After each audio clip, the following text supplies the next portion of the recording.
கடும் ஏமாற்றம்.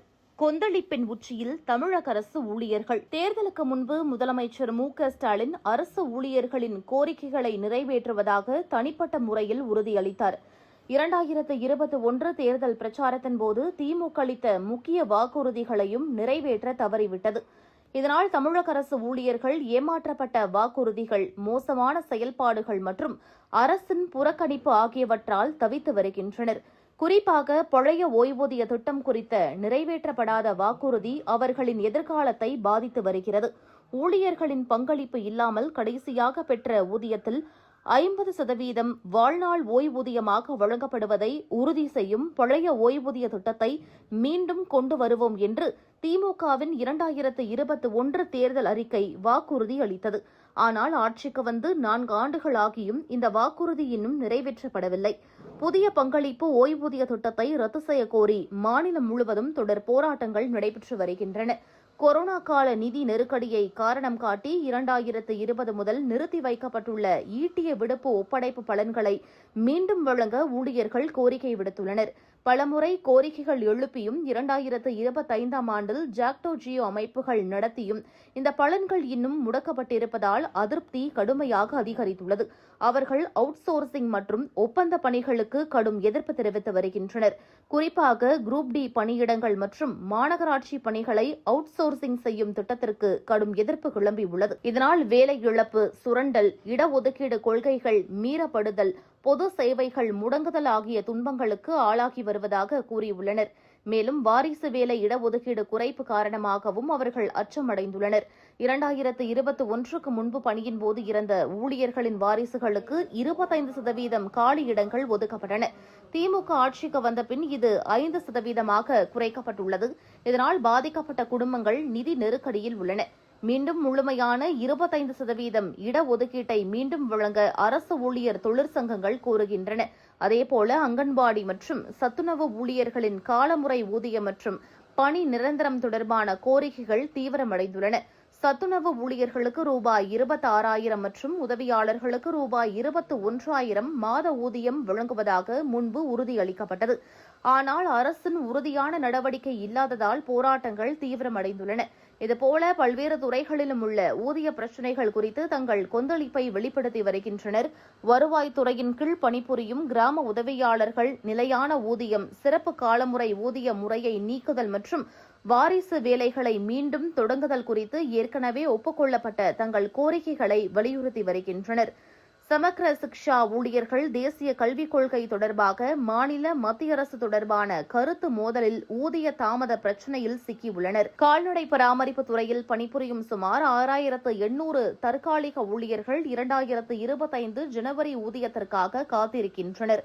அது மட்டுமல்லாமல் பணி நிரந்தரம் கோருகின்றனர். அதேபோல இடைநிலை ஆசிரியர்கள் சம வேலைக்கு சம ஊதியம் என்ற முரண்பாட்டால் பாதிக்கப்பட்டுள்ளனர். 2009 முதல் நிலவும் இந்த முரண்பாட்டை திமுக அரசு இன்னும் தீர்க்கவில்லை என்பதால் வாக்குறுதி அளித்து ஆட்சிக்கு வந்த திமுக அரசு மீது கடும் கோபமாக உள்ளனர். அதேபோல மருத்துவ பணியாளர் தேர்வு வாரியம் மூலம் தேர்வு செய்யப்பட்ட செவிலியர்கள் பணி நிரந்தரம் மற்றும் ஊதிய உயர்வு கோரிக்கையை முன்வைத்து போராடி வருகின்றனர். அதேபோல அரசு மருத்துவர்கள் சங்கத்தினர் ஊதிய திருத்தம் மற்றும் காலமுறை பதவி உயர்வு கோரிக்கையை மீண்டும் முன்வைத்து போராடி வருகின்றனர்.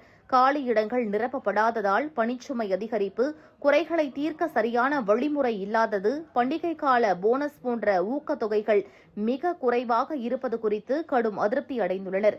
மீட்டெடுத்தல், காலியிடங்களை நிரப்புதல், ஈட்டிய விடுப்பு பலன்களை வழங்குதல், பழைய ஓய்வூதிய திட்டத்தை மீண்டும் கொண்டுவருதல் ஆகிய கோரிக்கைகளுடன் பிப்ரவரி 25, 2025 அன்று ஜாக்டோ ஜியோ அமைப்புகளைச் சேர்ந்த சுமார் 4.2 லட்சம் ஊழியர்கள் மாநிலம் தழுவிய போராட்டம் நடத்தினர்.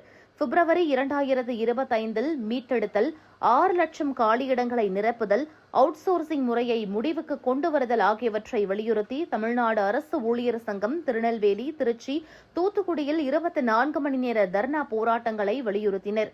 மேலும் 5,000க்கும் அதிகமான காலியிடங்களை நிரப்புதல், ஊதியத்திற்காக அரசாணை 354 அமல்படுத்துதல் ஆகியவற்றை வலியுறுத்தி அரசு மருத்துவர்கள் சங்கம் நவம்பர் 2024 மாநிலம் தழுவிய போராட்டம் நடத்தினர்.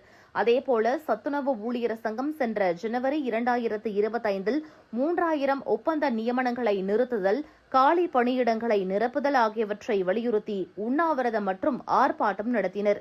வருவாய்த்துறை அலுவலர் சங்கம் சென்ற நவம்பர் 2024 பணி புறக்கணிப்பு, வாரிசுகளுக்கான 25% வேலை இடஒதுக்கீட்டை மீட்டெடுத்தல், பதவி உயர்வு பட்டியல்களை வெளியிடுதல் கோரிக்கைகளை முன்வைத்து போராட்டம் நடத்தினர். அங்கன்வாடி ஊழியர் மற்றும் சத்துணவு உதவியாளர் சங்கம் 2025 ஆண்டு மார்ச் 4ஆம் நாள் THR திட்டத்தில் முக அங்கீகார முறையை எதிர்த்தும் பணி நிரந்தரம் மற்றும் ஊதிய உயர்வு கோரி மாநிலம் தழுவிய போராட்டம் நடத்தினர். பகுதி நேர ஆசிரியர் கூட்டமைப்பு 12,000 பகுதி நேர ஆசிரியர்களை பணி நிரந்தரம் செய்ய கோரி பிப்ரவரி 2025 அரசுக்கு வேண்டுகோள் விடுத்து ஆர்ப்பாட்டம் செய்தனர். அதேபோல TNSTC போக்குவரத்து ஊழியர் சம்மேளனம் பிப்ரவரி 2025 தனியார் மயமாக்கலை தடுத்தல், புதிய 3 ஆண்டு ஊதிய ஒப்பந்தம் ஆகியவற்றை எதிர்த்து வேலை நிறுத்த எச்சரிக்கை விடுத்தது. இடைநிலை பதிவு மூப்பு ஆசிரியர்கள் சங்கம் டிசம்பர் 2025 சம வேலைக்கு சம ஊதியம், 2009க்கு பின் பணியில் சேர்ந்தவர்களின் ஊதிய முரண்பாட்டை தீர்த்தல் ஆகிய கோரிக்கைகளுடன் மாநிலம் தழுவிய போராட்டத்தை நடத்தியது. திமுக வாக்குறுதிகளை நிறைவேற்றுவதற்கு பதிலாக அது போராட்டங்களை ஒடுக்கியதுடன் ஊழியர்களை கைது செய்தது. இப்போது தேர்தல் நெருங்கி வரும் வேளையில் திமுக மீண்டும் புதிய வாக்குறுதிகளை அளிக்க தொடங்கியுள்ளது. இது அதன் உண்மையான முகத்தை அம்பலப்படுத்துவதாக கூறுகின்றனர்.